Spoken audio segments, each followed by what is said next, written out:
নমস্কার বন্ধুরা, বর্ণালীর কুকিং হাউস চ্যানেলে সবাইকে স্বাগত। আশা করি সবাই ভালো আছেন। আজকে দুটো ভিন্ন স্বাদের রেসিপি হবে। তো এই যে আলু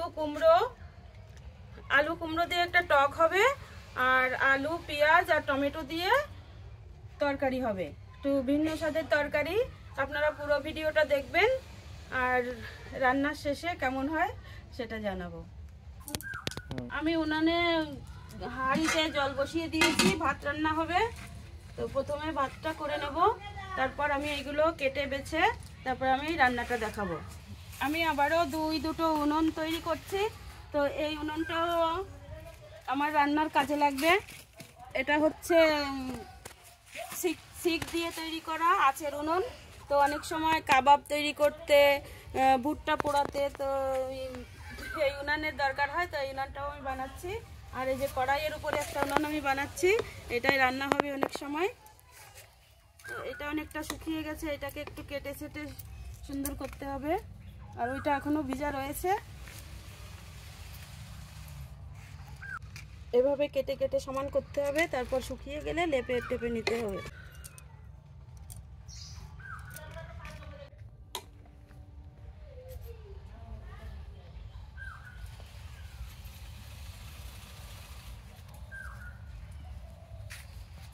তো এই পর্যন্ত এখন রেখে দিলাম, এটা আর একটু শুকনো হোক, তারপর আবার লেপে পুছে ঠিক করব। তো এখন আমি হাতটা ধুয়ে আমি রান্নাঘরে চলে যাচ্ছি। বাজার থেকে একটা পুকুরের টাটকা রুই মাছ নিয়ে এসেছিল, সেটাকে আমি কেটে ধুয়ে পরিষ্কার করে রেখেছি। এবার এই মাছগুলো দিয়ে আমার দুটো পদ রান্না হবে। তো এবার আমি তরকারির জন্য আমি সবজিটা কেটে নিচ্ছি। এই যে আলুগুলো আমি খোসা ছাড়িয়ে ধুয়ে রেখেছি, এবার এটাকে কেটে নেব। মাছটা খুব টাটকা মাছ, কেটে ধুয়ে রেখে দিয়েছি। এবার ওতে নুন হলুদ মাখাবো। তার আগে আমি যে সবজিগুলো একটু কেটে নিই। এবার তরকারির সবজিগুলো আমি কাটি। আলুটা আমি এইভাবে কাটবো, একটু বড় বড় করে কেটে নিয়েছি।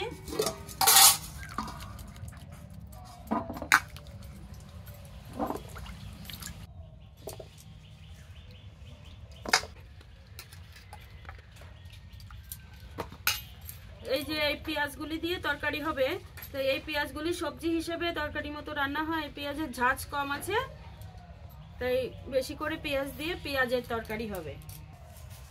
এরকম বড় বড় করে কেটে নেব সবজির মতো।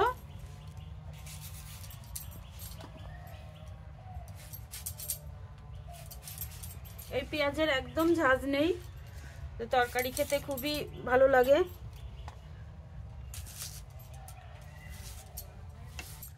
টমেটো একটু বেশি করে দেব।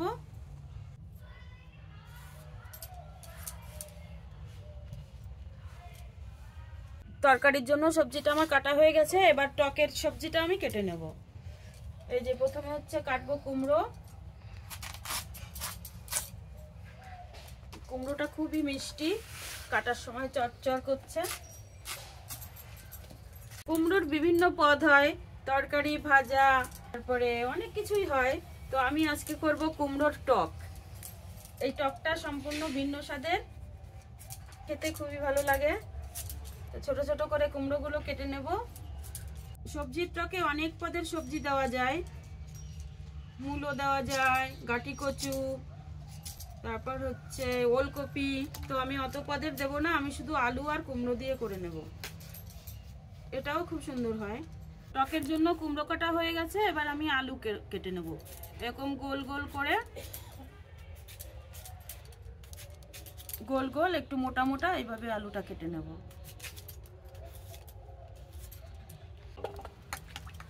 আলু কুমড়ো কাটা আমার হয়ে গেছে, এটা দিয়ে টক হবে। এই যে আমার ভাত উতরিয়ে গেছে, এবার আমি উনানের এই পাশে বসিয়ে দেব। আস্তে আস্তে ভাতটা আমার হয়ে যাবে, আর এদিকে আমি তরকারি করে নেব। আমি নুন হলুদ মাখিয়ে নেব। এবার দেব নুন। কড়াইটা গরম হতে থাক, আর এবার আমি মাছে নুন আর হলুদ ভালো করে একটা একটা করে ভালো করে মেখে নেব। সব মাছে সমান নুন হলুদ মেখে যায়।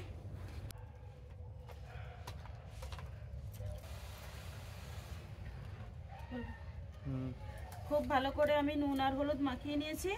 আর এদিকে আমার কড়াইটাও গরম হয়ে গেছে, কড়াইতে দিয়ে দিচ্ছি তেল। মাছ ভাজার জন্য কড়াইতে আমি তেলটা দিয়ে দিলাম। এবার তেলটা গরম হোক। মাছ ভাজার জন্য কড়াইয়ের তেলটা একটু ভালো করে গরম করে নিলে মাছ লেগে যায় না, সুন্দরভাবে উঠে আসে। তো আমার তেল গরম হয়ে গেছে, এবার আমি একটা একটা করে মাছ দিয়ে দিচ্ছি।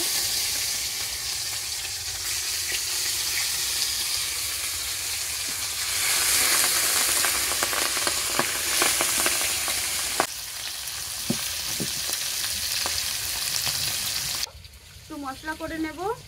তো তরকারিতে দেওয়ার জন্য এই যে এইটুকু আদা আর কিছুটা জিরে, এইটুকু জিরে আর এই আদাটুকু আমি তরকারিতে দেওয়ার জন্য বেটে নিচ্ছি।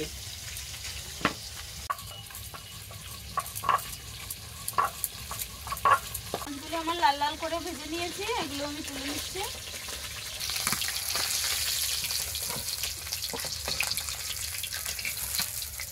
এবার একইভাবে এই মাছগুলোও দিয়ে দেবো।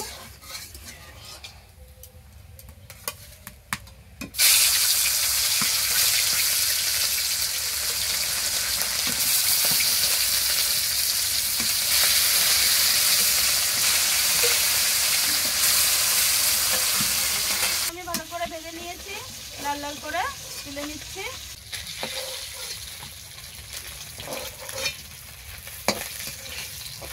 মাছটা তো সম্পূর্ণ আমার ভাজা হয়ে গেছে। এবার তরকারির জন্য আমি আলুটাকে ভেজে নেব এই তেলের মধ্যে।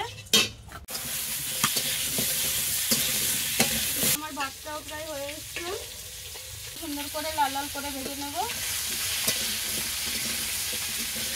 আলুতে দিয়ে দিচ্ছি একটু নুন, একটু হলুদ গুঁড়ো দিয়ে ভালো করে ভেজে নেব।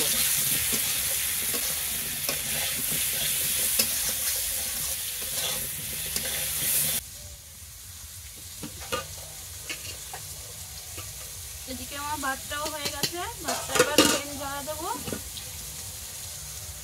তরকারির জন্য আলুটাও আমার ভালোভাবে ভাজা হয়ে গেছে, তুলে নিচ্ছি এবার আমি।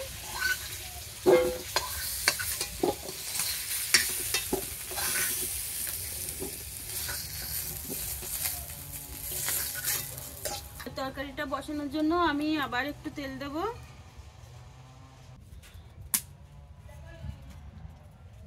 তেলে আমি দেব একটু জিরে ফোড়ন আর দুটো তেজপাতাকে আমি ছিঁড়ে দিয়েছি। আদা জিরে বাটাটা দিয়ে দেব।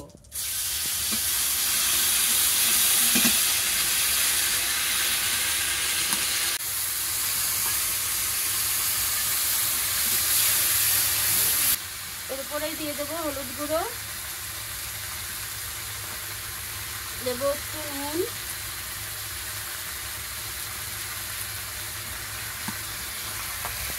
আর অল্প করে লাল লঙ্কার গুঁড়ো দিয়ে দিচ্ছি।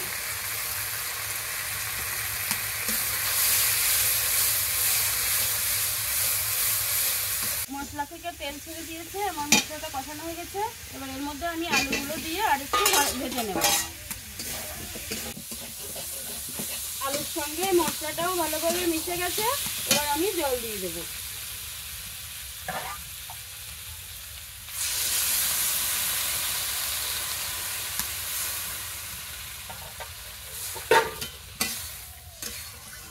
এবারে ঢাকা দিয়ে একটু 2 মিনিটের মতো ফুটিয়ে নিয়ে আমি ওই সবজিগুলো দিয়ে দেবো ঝোলের উপরে। এবারে ঝোলটা ফুটে উঠেছে, এবার ঝোলের মধ্যে আমি ছেড়ে দেব এই টমেটো কাটা, তারপর পেঁয়াজ কাটা আর কাঁচা লঙ্কা চেরা, সব একসঙ্গে আমি ঝোলের উপরে ছেড়ে দিচ্ছি।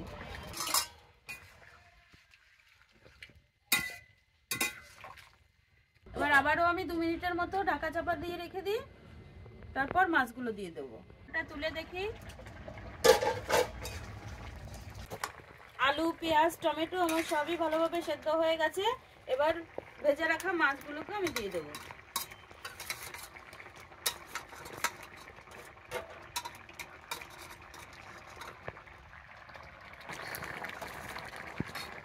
আর ঢাকা চাপা দেবো না, আর 2 মিনিটের মতো ফুটিয়ে আমি নামিয়ে দেবো।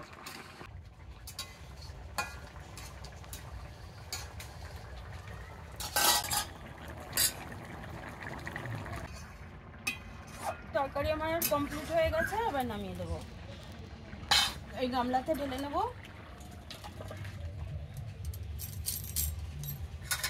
এটা তো আমার কমপ্লিট। এটা দেখতেও খুব সুন্দর হয়েছে। এবার খেয়ে দেখতে হবে কেমন হয়েছে। এবার আমি টকটা বসিয়ে নিই। এর জন্য আমি একটু সর্ষে বেটে নেব, কিছুটা সর্ষে বাটবো। কড়াইতে দিয়ে দিলাম তেল।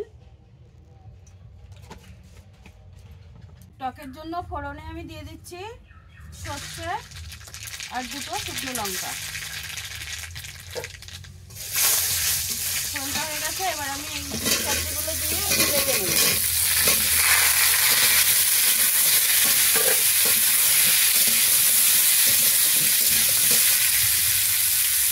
দিয়ে দিচ্ছি হলুদ গুঁড়ো,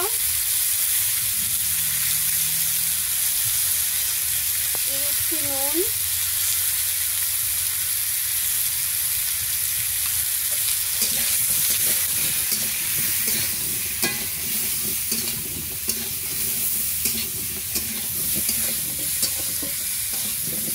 বেশি ভাজতে হবে না, হালকা একটু ভাজলে হয়ে যাবে অল্প সময় ধরে।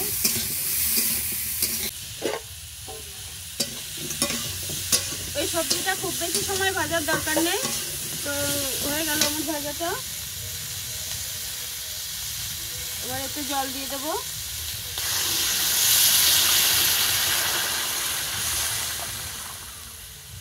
এই যে এইটুকু তেঁতুল নিয়েছি, এই তেঁতুলটাকে আমি অল্প গরম জলে একটু গুলে নেব। এবার টকটা সেদ্ধ হওয়ার জন্য আমি একটু ঢাকা দিয়ে রাখলাম, আর এদিকে তেঁতুলটাকে আমি গোলাবো।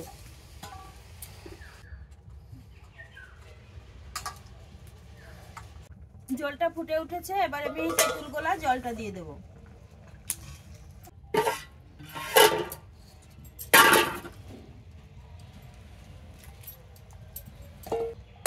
আবারও আমি একটু ঢাকা দিয়ে রাখবো, আর তার আগে আমি কয়েকটা চেরা কাঁচা লঙ্কা দেব। আমি বেটে নেব। উপরে সর্ষে নিয়েছি আমি, এই সর্ষেটা বেটে দেব।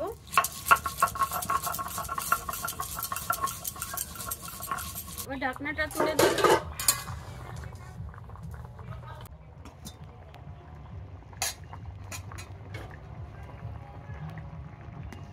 আমার সব সবজিগুলো গলে গেছে। এবার আমি এই সর্ষে বাটাটা দিয়ে দেব। সর্ষে বাটাটা আমি ছেঁকে দেব, তো ছাঁকনি আনিনি বলে আমি উপরে উপরে ঢেলে দিচ্ছি। আর ব্যালেন্সের জন্য আমি একটু চিনি দিয়ে দেব। হয়ে গেছে আমার টক কমপ্লিট হয়ে গেছে। টকটাকেও আমি নামিয়ে দেবো।